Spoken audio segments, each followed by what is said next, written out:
Welcome back to another episode of the Ben James Show. I'm again here with Emile Steenveld. Now, if you're watching on YouTube, Emile kind of just lives in this studio. It's like I'm his favorite guest. Yeah, he kind of just has a little bed in the corner that he sleeps in. And I thought, you know what? Why don't you just hop up and do a little potty with me? How about we do that? He made me do it, actually. He was on his way to get a massage. I was like, hold on.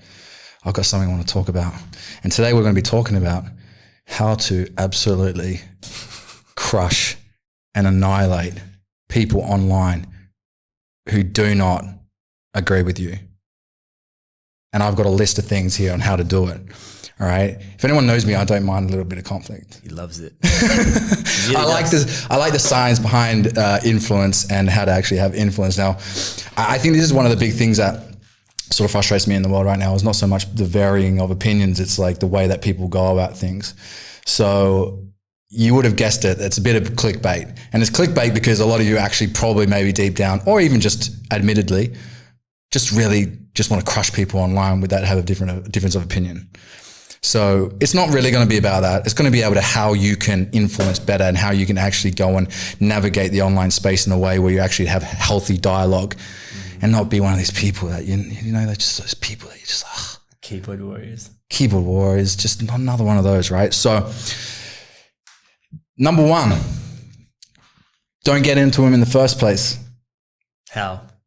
Well, you obviously have to pick and choose your battles. Sometimes they're not worth it, right? It's like if I spent all day online and I reacted to literally everything that I saw that I disagreed with, which is a number of things.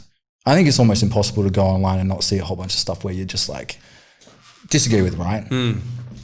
So I think if you're not one of these people that likes to get in arguments or anything like that, or you don't want to open up for a potential conflict, because conflict doesn't necessarily need to be conflict, right?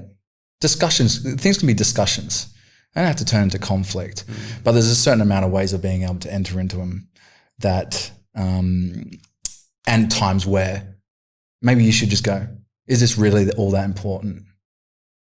I find, as well, it's interesting because the moment you have a different opinion, the moment you're making me an enemy. If I have a different opinion than you, then that means that it's like we're not on the same page.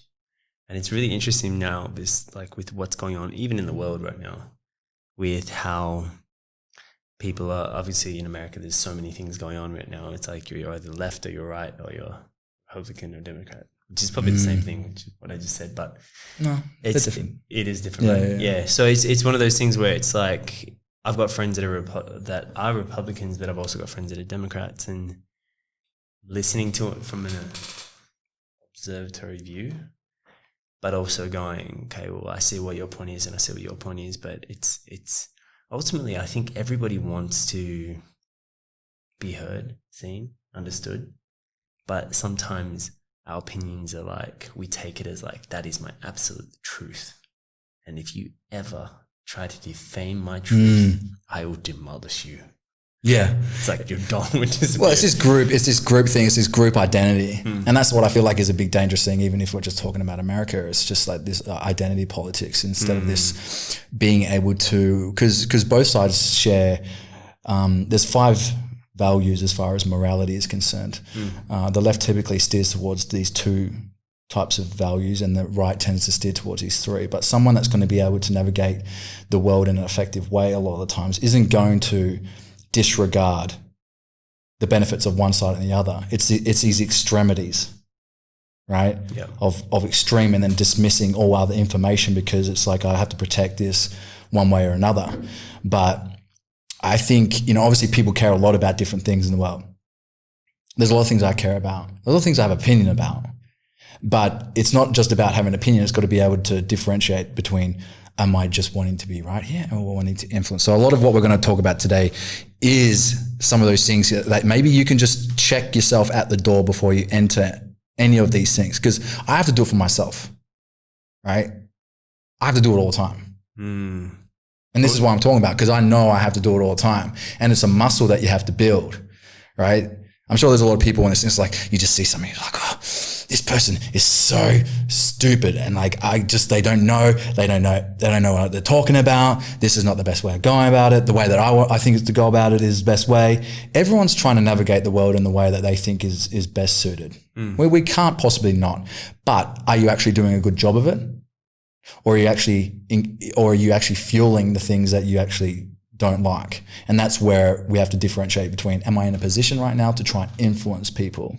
Or am I simply just having a knee-jerk, emotional, ego reaction that basically drives people further in the other direction, right? It's also, no one likes to be wrong.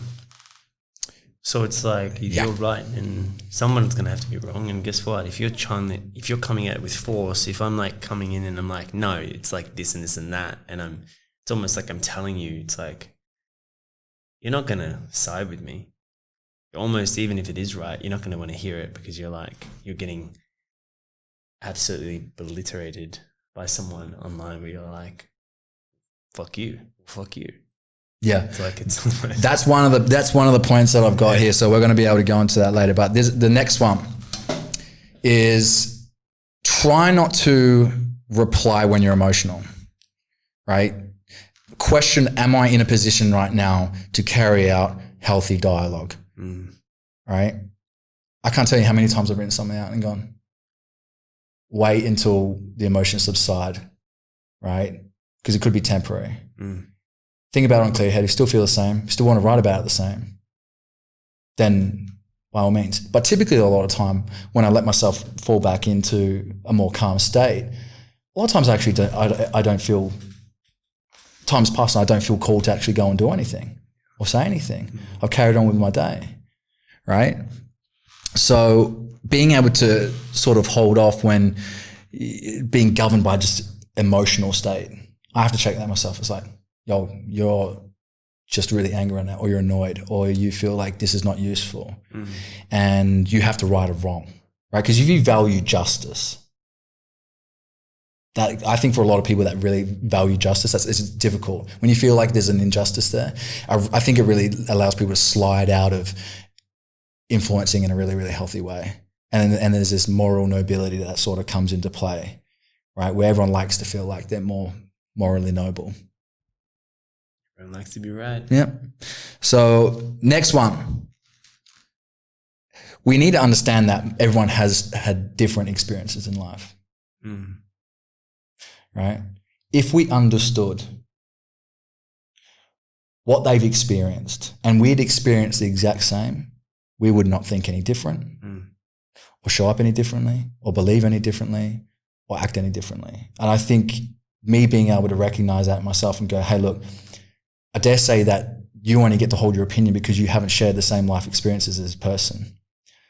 Let's go and have a look and question what could be their life experiences, and can you understand them to the point that you don't think you'd be any better having lived the same set of life experiences. You'd be thinking exactly the same. And that's sort of how I drop myself out of this moral nobility, where it's like, I can't believe that you think that way. Where it's like, no, if I knew what led to you thinking that way, I'd understand it. And I wouldn't say things like, I can't believe this person is behaving like this or saying this or believes this. Yeah, so you're showing compassion for that person and kind of putting yourself in their shoes, which is a great way to actually shift yourself out of being right and more into understanding. I think so many people are like so fixated on winning that they miss the point. And sometimes you have to check yourself to be like, okay, what is it that I'm really arguing about right now? Because sometimes it can go so far to the point where you forgot even why you were in it in the first place. So, you know, with number one rule, even with people, it's like, we want to be heard, we want to be understood. How can I seek to understand rather than seek to annihilate first? Yeah, because a lot of people act with very little information. It doesn't take a lot of information for people to decide an opinion. They don't cover a lot of bases. You see with a lot of people, they see something online, an infograph or something like that. Like, oh yeah, that reaffirms what I think, and they share it. And it's totally inaccurate with a little bit of digging and divulging. to come to realize, I didn't have as much information as I thought. And when we can go and say to ourselves, hey, look, maybe I don't know the full extent here. And I think that's like a humbling place. So when you do deliver your opinions on things, it's not coming from this righteous position, right? I think I just understand for myself. It's like, look, you have limited a set of experiences. I dare say you have a lot to learn. There's dare say you've not taken everything into account. So if I'm going to share my opinion, I'm going to understand that first and foremost. And my energy is going to be carried in that way, not in a righteous way, right? A lot of the time. And I just have to say to myself, look, I only get to think the way that I think right now because I've lived a separate life of experiences. And that sort of lowers my, you're a bad person. Like as if I could be any better or do any better or think any differently had I lived the same experiences. And that again lowers my righteousness about sort of, oh, my way is the better way. It's like, well, I only get to see it that way because of that. Who's to say that I'd actually be any better if I'd lived that person's life experiences? I don't think I would. I don't. Yeah. Right? So again, have you taken into consideration everything, making assumptions? And I think the biggest thing when I talk to people about when they share their opinions is that people just go on the forefront of like what their opinion is or what their belief is, as opposed to trying to understand how you came to believe what you believed or what you're trying to get at, right? I think a lot of times if I'm engaged with someone online that has shared an opinion or anything, I think the first thing I go to do is I don't make assumptions, and I actually ask questions, right? Because I want to actually know what your intention is. I want to know what you're wanting from this. I want to know what your objective is. Yeah. I want to know what led to this. And if I can understand those things, I could probably go, I totally get how you've come to that, right? And it's not about me trying to make you wrong. It's huge with assumptions, right? Because so many of us do make assumptions based on our own shit. So the moment you stop making assumptions and just ask, it's like, what is it that you're truly trying to say to me? Because I'm only making the assumption based on my own perspective. This is what we do as human beings, because we're trying to figure out cognitively how to understand and use our own. Yep, see, I knew that. I knew they were going to do that. It's almost like I'm trying to safeguard myself. That's why I make the assumption to understand it before simply going, what do you mean by that? Yeah. And this is a muscle, that knee-jerk reaction, because I used to have them all the time. I'd like this. You? Yeah. Believe it or not, right? It's a muscle that needs to be built, and it requires a whole bunch of emotional talents to go, feeling, and that sort of falls into discover the intention, discover your intention. And that falls back into not doing things from emotional place. Like, I always ask, am I in a position right now to hold healthy dialogue? Or am I not? Am I going into this because I'm triggered? Am I going into this because I feel like I'm right and I want to make this person wrong? And I have to sit there and go, well, what do I want from this? What do I actually want from this? And a lot of times when I talk to people, I don't engage with them first until I know what their actual intention is, what they actually want from this dialogue. And it's like if I say, well, what are you hoping to come from what we're talking about? What's the objective? What are you trying to do here? And most of the time people have no idea what their intention is. Because I've asked people before, well, this is my opinion. I go, yeah, but what are you hoping to achieve? Are you hoping for me to think the way you think now? Are you hoping for me to change my opinion? Are you hoping for me to be right? Are you hoping that I feel bad? Are you hoping that now I feel shame? Are you hoping that now I feel guilt? Are you hoping that, or are you actually trying to hold a space so we can go and find together what's useful? And I dare say a majority of the time, if we look at people's methodologies with the way that they conduct themselves online, like I said before, it's one of the most frustrating things is not so much that people have a varying of opinion. It's the fact that the way that their intention is quite clear depending on their methodology. And if it involves shame or guilt or belittling or all these things, I know that your intention is not to go and find what's useful, and I'm not about to engage unless we have the same shared desire of an objective or an outcome. Why am I going to engage with someone where their intention is to try and shame, belittle me, or guilt trip me, or all these sorts of things? I'm not about to play that. I'm happy to have dialogue with people that disagree with me. There's a big difference, and that's why somebody's like, well, everyone's got an opinion. Yeah, I get that. But I've also got boundaries as far as the standards of which I engage with people. And I've got a standard as far as that. And that standard is, if you are going to have that as an objective, and I can tell if that's typically an objective because of the energy of which they're talking or expressing things. So, hey, I'm not about to engage in this because the intention here, I'm not understanding what the intention is. Or, and if I don't, I'll go to find out. If they don't know, and it's like, well, why are we here? Nothing's going to be useful from this. Just going to be two people pissed off at each other. It's like, I'm not willing to pay that. I'm happy for us to have different opinions, but I will only enter into it if it can be healthy dialogue. Right? Sometimes it can be hard though. It's super hard. I mean, that's why we're talking about this, because it's super hard. It's one of the most prevalent things. It's like, you know, the online world is such a brittle and destructive place. Like we've seen like what happened with, and we've talked about like Will Smith and Kanye West. Will Smith does something incredible, especially as a celebrity and someone in the limelight, to talk about things going on within his relationship as openly as he did with Jada, and then to have people come out and make memes about something that I believe to be one of the most admirable, courageous things anyone can do. And even if you're someone that is well loved, like Will Smith, everybody loves him, and do something incredible like that, you're going to have someone on the internet. That is just, people love drama. They love to watch and comment and give opinions, because it's until it's them, then they're like, oh shit. Yeah, people are hating on me. You're just haters. It's like, yeah, but you got to watch where you're at, right? And I think that falls back into something that we've talked about before. Is like, I don't feel like I have the right to, if I'm following people and I don't support them and cheer them on when I agree with the things that they agree that I love about what they're doing. I don't feel like I have the right to go and pop my head up whenever there's a time where I disagree with them, and then only insinuate my dislike for that opinion and forget to do that all the other times. It's like, I have to have a check myself. How often do you support these people when you know that you agree with a lot of what they do? And if I'm not doing it, I don't have the right to. I just don't. That's just one of my standards anyway. And I have to check myself. Like, these are the questions you have to ask yourself right before you engage in stuff. But people just go, oh, that's triggered me. Boom, straight away. And there's none of this inner dialogue. There's none of this self-coaching. There's none of this emotional intelligence there to be able to just go on. Right? Especially, and I think if people did that more, we'd see a lot more progress. I think especially also when people are pedestaled, we don't give them room to make mistakes. We think, the moment you pedestal someone, actually you're putting them up here and you're like, well, they should know better and they should be like this and they should be like that. And they're human beings. We're all human beings.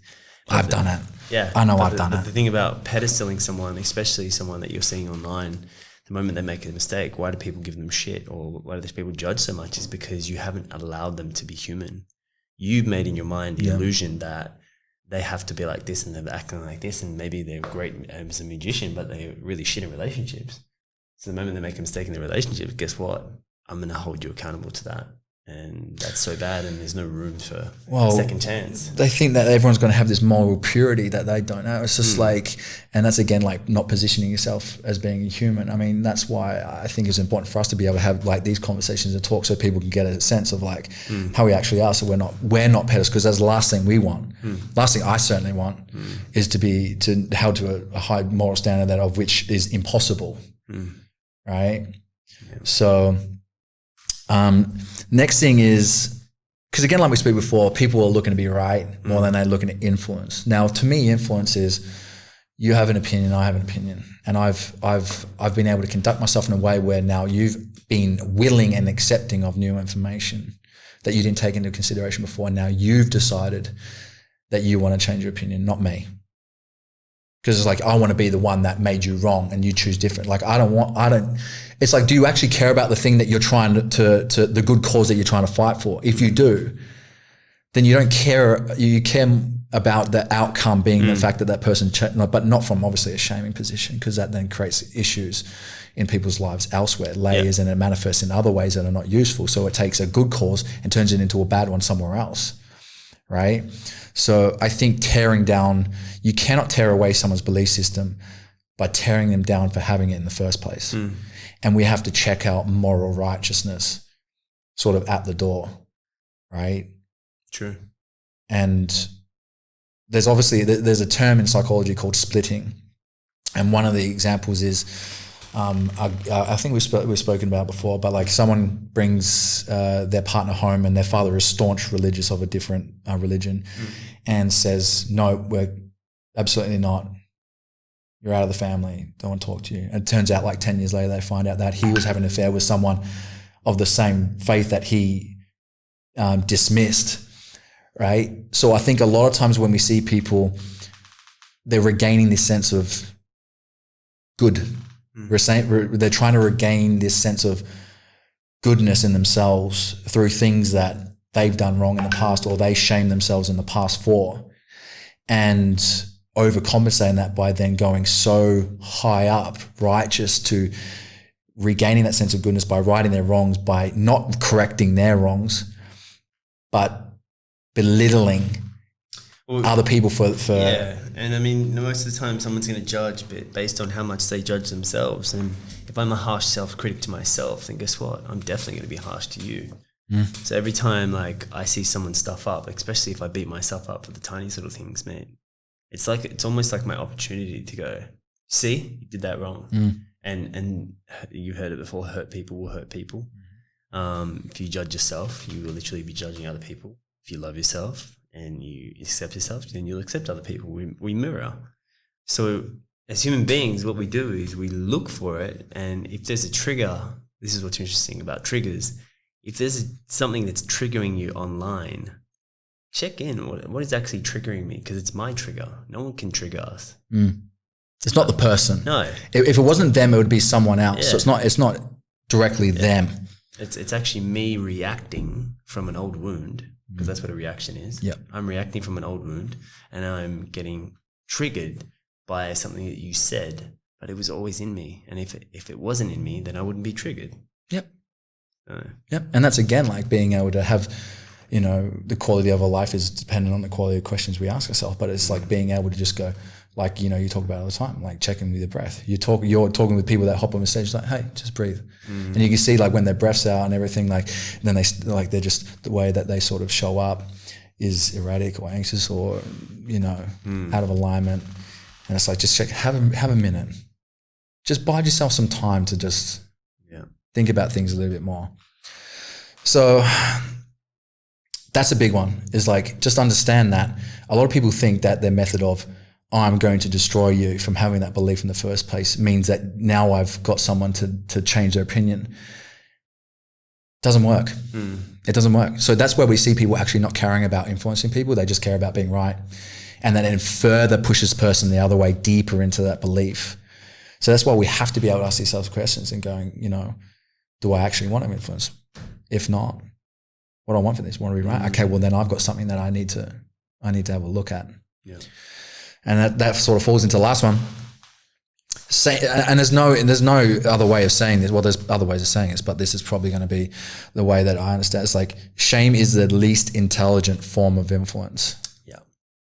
It requires little to no intelligence to shame someone in influencing them. I know for me, if I have to rely on making you feel like a bad person, and that's the only reason why now you're changing your tone, then that's not impressive on my end. That's not healthy on my end.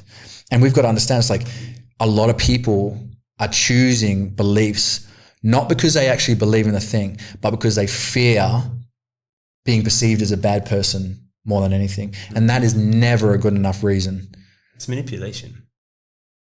That's what it is. If I'm shaming you, it's like I'm using you. If I know you're a people pleaser, I'm going to use manipulation and bait you into doing what I want. Yeah. So it's like, it's checking in to go, okay, what's the intention behind this? Also question, it's like, question the person that's questioning you. Like, does this really resonate with me? Like, question everything. Question your doubts. Because then when you do that, then you don't actually react to what's getting thrown at you. And that's what it is. It's someone's projecting by shaming you and getting you to feel something in order to get what they want. Yeah. Which is... Well, and it's typically the method of which we chose our beliefs is typically what we use as our method, and it keeps perpetuating. most of the time someone who's been shamed into a belief typically knows how effective it was because now they believe it. And now they then perpetuate the same thing, knowing full well that reaffirms that they've made a good decision and that I'm now good, I'm more good. Because the last thing a lot of people want is to layer another layer of shame onto themselves. And that's the last thing they want. So typically when we come across people that don't hold shame in a lot of ways, you will not be able to influence them through shame. Like I've had people try to do that and I say to them, look, you're not about to influence me with shame. I don't feel like I'm a bad person for this belief. I really don't. So if you're going to influence me to have a different opinion, you're going to have to come with something else. It's not going to work. It's not going to happen. I'm just not in that position. And I don't care personally. Like I choose if I'm a good person or not. I feel like I'm a good person. You don't get to choose that for me. I know I am. That's not dependent on whether or not you feel I am. And that's again just self-worth and self-belief and all those sorts of things sort of showing up. It's just like, look, I'm happy to be wrong. But don't think for a second that you're going to shame me into thinking I'm a bad person for what I've chosen. Right? If you want me to change my belief, then I'm happy to talk about that. But it ain't going to be done this way. I'm not encouraging that. Right? So, anything else you'd like to add to that? I think that's it. I think there was some valid points in there, and it's interesting how it's coming up because we're seeing it so much now, especially on social media, with people's opinions, and you're either this or you're that. And I think really it's about asking yourself, what is it that I really want? What is it that I'm really seeking? How do I want to be seen, heard, and understood? And if I'm not willing to do that to someone else, then don't expect someone else to do it for you. Exactly. And I think it's just, looking at it from like, there's bad people and there's good people. It's like good people can be divided as well. Understanding that everyone that doesn't have a different opinion to you, they all want the same things. If we look at people's values, they're typically all the same things that they want. It's only when we look at their belief systems or how those things are going to be created, is it that do we see divide, right? If everyone just put the values or things that they want and they value on the table, they'd be like, oh, we all agree on that. And it's only until the beliefs of the way in which it gets done or brought to life or played out or the most effective way does then divide people. So guys, hopefully this has been useful. This is one thing that I'm like, when I see online, I think if we just brushed up on and people were better at, like we'd see a lot more progress, a lot more quicker. It's just the people's inability to hold healthy dialogue is just so inept that this is a conversation that needs to be had because it's getting ridiculous. You're adding a cancel culture. You're adding all these things where it's like, I think moving forward, it's becoming very, very dangerous. People not being able to have good ability to talk about their differences. So hopefully this has provided some tools. If you're watching on YouTube, leave a comment below. I suppose we should do, that subscribe, that sort of thing. I've seen YouTubers do that stuff. Like, smash that like button, subscribe button or whatever. That's what they say, right? Follow Ben Kelly. Ben James Kelly. And Emile. I'll put his details in the thing. So thanks, guys. Peace.